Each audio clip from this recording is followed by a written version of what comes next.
Yang berhormat Tuan Muhammad Azmin bin Ali Gombak. Yang berhormat Tan Sri Yang di-Pertua, soalan saya nombor 2. Tan Sri Yang di-Pertua, dalam keadaan pasaran otomotif yang semakin mencabar di mana tekanan ke atas usaha mengurangkan kebergantungan terhadap bahan api fosil dan pengurangan pelepasan asap kenderaan bagi pemeliharaan alam sekitar menjadi semakin tinggi tekanannya, semua syarikat otomotif dunia sedang menerokai program teknologi hijau. Untuk kekal relevan dalam industri ini, semua syarikat termasuklah Proton perlu mempunyai program kenderaan mesra alam untuk memenuhi keperluan pasaran pada masa akan datang. Memandangkan teknologi ini masih baru, Proton mempunyai peluang yang sama rata dengan pengeluar kenderaan global lain untuk membangunkan teknologi kenderaan hijau tersendiri dalam usaha meningkatkan daya saingnya. Tuan Yang di-Pertua, persaingan dalam industri otomotif pada masa kini bukan hanya melibatkan persaingan dari segi produk atau reka bentuk, tetapi juga dalam bidang hak milik intelektual dan kemajuan teknologi, termasuk teknologi hijau.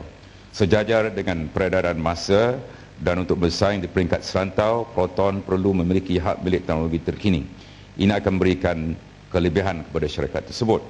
Kemampuan Proton memiliki hak milik intelektual sendiri akan membolehkan Proton merangka masa depannya yang lebih mantap.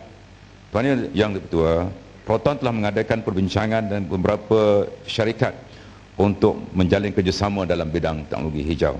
Namun kekangan dan syarat yang ditetapkan untuk menjayakan kolaborasi pembangunan teknologi ini oleh syarikat berkenaan membantukan peluang Proton untuk memiliki hak milik intelektual, bilangan kenderaan yang boleh dipasarkan yang terhad dan pembayaran royalti yang tinggi yang dikenakan oleh syarikat-syarikat berkenaan.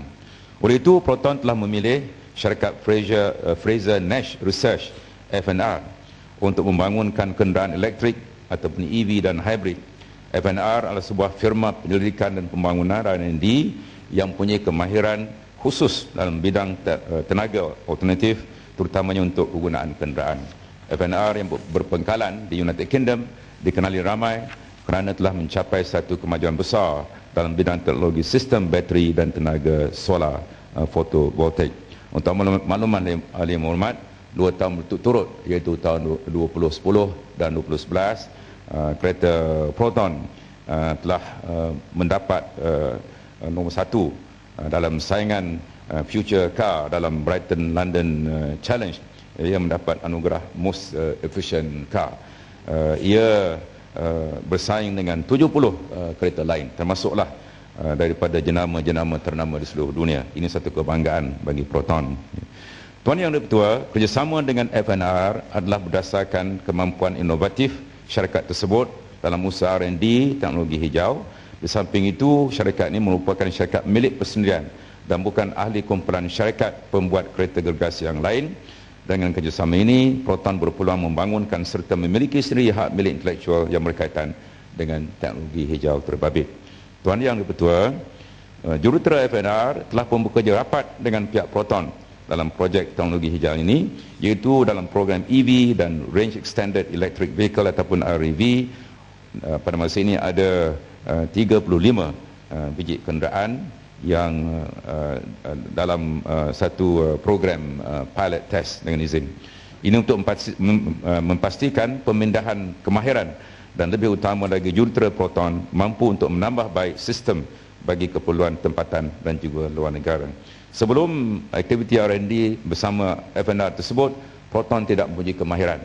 Dan khusus dalam bidang ini, dalam tempoh 4 tahun yang lalu, setelah dia ada kerjasama dengan FNR, Proton kini mempunyai 40 tenaga profesional dan hampir 30 tenaga separa profesional dalam bidang teknologi hijau. Bagi usaha R&D berkaitan dengan kenderaan teknologi hijau, Proton akan membelanjakan kira-kira RM500 juta. Proton mensasarkan pulangan kewangan yang sejajar dengan pasaran ke atas pelaburan tersebut apabila kenderaan EV dan REV dikomersialkan kira-kira 2 tahun lagi, iaitu pada pertengahan tahun 2014. Sekiranya dibandingkan dengan pengeluar kenderaan global lain, jumlah pelaburan Proton adalah kecil dalam bidang teknologi hijau.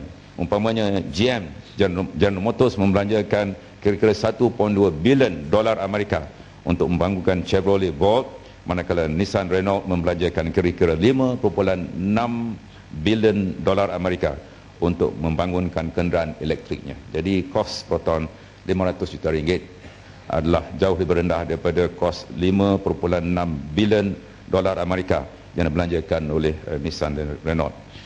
Tan Sri Yang Di-Pertua, dari segi pulangan kepada negara, kejayaan pelaburan dalam bidang ini akan membolehkan Proton memiliki teknologi yang dapat bersaing, yang akan membolehkan Proton meningkatkan daya saingnya dalam pasaran dalam dan luar negara. Selain itu, ia akan meningkatkan kemahiran pekerja dan peluang pekerjaan dalam bidang teknologi hijau.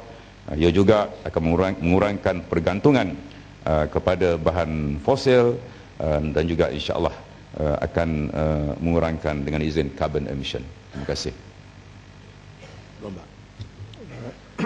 Tan Sri Yang Di-Pertua dan Yang Berhormat Menteri, dalam jawapan yang diberikan, Yang Berhormat Menteri telah menegaskan bahawa Proton mengambil keputusan untuk mengadakan perbincangan dan melantik Fraser Nash Research FNR sebagai rakan kongsi atas dasar FNR mempunyai kemampuan dari segi inovatif dalam teknologi hijau, dan ini dilihat sebagai usaha untuk meningkatkan daya saing Proton dalam industri otomotif.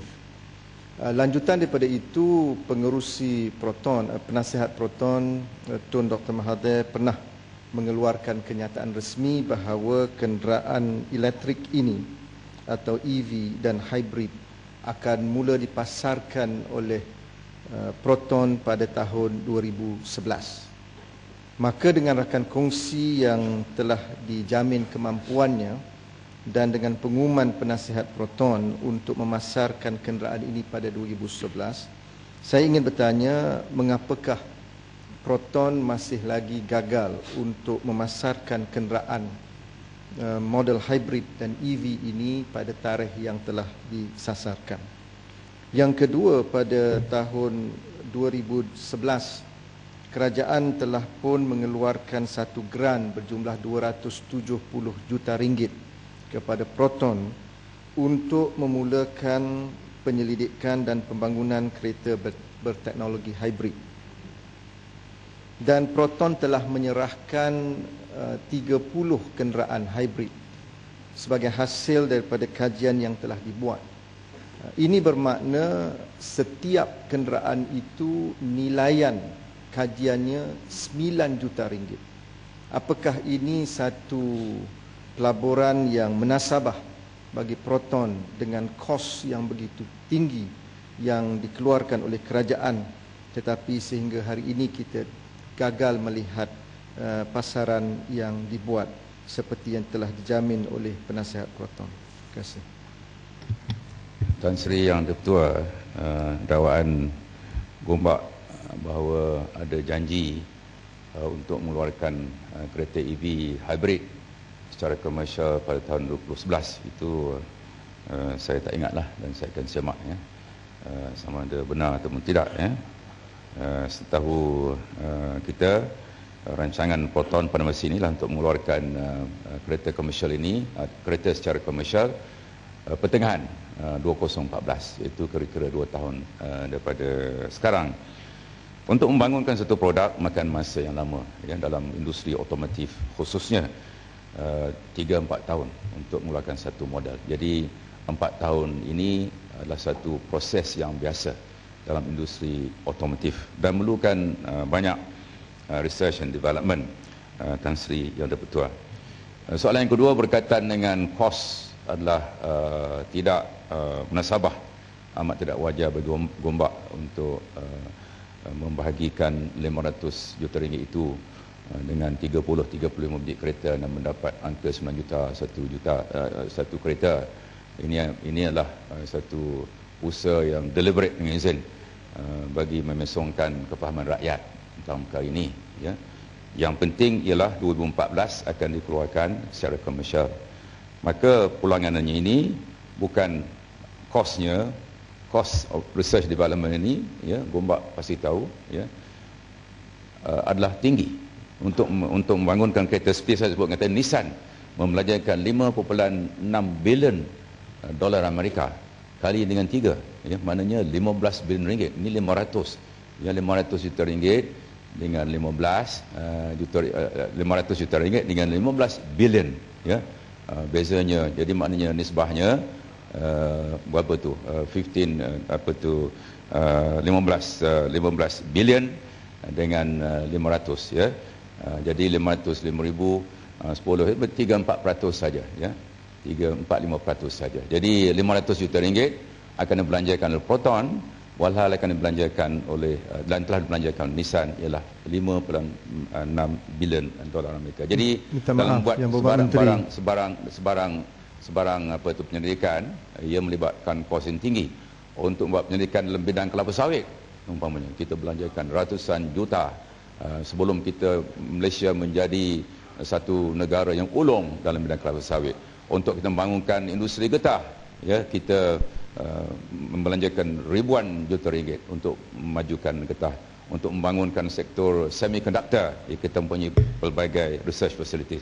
Jadi untuk yang Menteri, mungkin ada sedikit kekeliruan di sini. menyatakan bahawa saya tak kata pelaburan Proton, saya kata kerajaan keluarkan geran untuk penyelidikan bernilai RM270, 270 juta, bukan 500 juta. 500 juta pelaburan Proton. Tapi geran kerajaan 270 juta ringgit untuk penyelidikan dan pembangunan. Kosnya. Dan Proton serahkan 30 unit kenderaan setelah hasil kajian penyelidikan dan pembangunan. Jadi itu angka yang mungkin Yang Berhormat Menteri keliru. Saya tidak kata pelaburan daripada Proton. Keliru, saya kata, ya, geran penyelidikan yang dikeluarkan oleh kerajaan kepada Proton. Kos keseluruhannya ialah 500 juta ringgit, ya. Dan kosnya ini memang kerajaan ada memberi bantuan. Bantuan yang diberikan setakat ini 100 juta ringgit, ya. 500 juta ringgit kosnya pada tahun ini diberikan 100 juta ringgit, dan jika ada kemajuan, kerajaan akan menimbangkan tambahan. Tetapi sebahagian besar daripada kos, ya, 500 juta ringgit itu akan dibelanjakan oleh Proton, bukan kerajaan. Tetapi sebagai sebuah negara yang ingin Malaysia mendepani industri teknologi hijau ini, adalah amat wajar sekali kerajaan membantunya, kerana jika kita berjaya, ya, maka ini merupakan car of the future dengan izin Tan Sri Yang di-Pertua. Kerana dengan izin ICE engine ini, International Combustion Engine ini, sekarang ini semakin hari semakin tidak relevan dalam konteks usaha kita untuk memelihara alam sekitar, ya, termasuklah untuk mengurangkan carbon emission. Maka masa depan, ya, kalau kereta-kereta yang mengeluarkan asap yang banyak ataupun dengan izin gas guzzling cars ini tak lagi dapat tempat dalam negara kita. Itu sebabnya adalah penting bagi negara, termasuklah kerajaan. Rasional kenapa kerajaan telah membelanjakan 100 juta ringgit tahun ini membantu Proton, ialah kerana kerajaan yakin, seperti mana kita bangunkan industri semiconductor, industri kelapa sawit, industri getah, kita yakin bahawa jika kita berjaya dalam bidang ini, maka insya-Allah Malaysia dan khususnya Proton akan menjadi sebuah syarikat yang lebih unggul. Terima kasih.